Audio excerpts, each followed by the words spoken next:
In 1908, the present Illinois Supreme Court building was completed. However, many are not aware that in 1839, the Illinois Supreme Court first heard cases in Springfield at an Episcopal church. The court later moved here to what is now known as the old state capitol.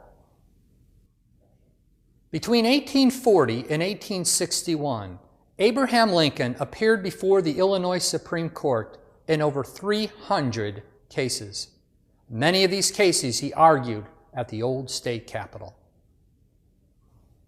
The Illinois Supreme Court is often the last place to appeal. It is where the future of many people's lives is decided. As I stated in the beginning of this program, you will one day stand trial in God's courtroom. God will be the final and supreme judge of every person. It is in that courtroom where each person's eternal destiny will be decided. So you need to be prepared.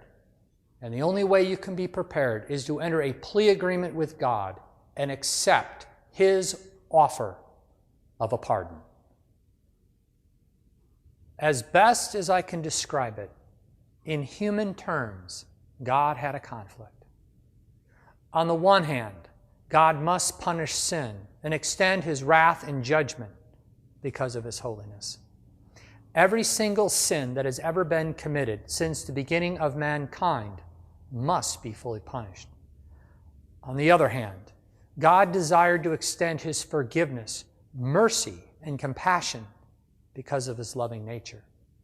If a pardon was to be worked out for mankind, both sides of God's character could not be compromised, and this was done. God sent His only begotten Son, Jesus Christ, to the earth, who was born of a virgin. He lived a sinless life. Jesus Christ allowed Himself to be formally charged with your sin and formally charged with my sin, and then be crucified to a cross, a Roman method of torture and execution. All of your sins were placed on Jesus Christ, the big ones and the little ones, the sins that everybody knows about in the community, as well as those private sins, those secret sins. All of your sins were placed on Jesus Christ.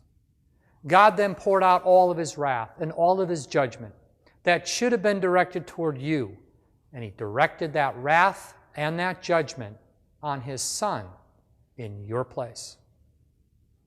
In other words, Jesus Christ took your punishment.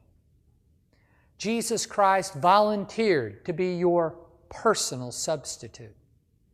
And this is how God can be a God of love and a God of wrath at the same time and still be internally consistent.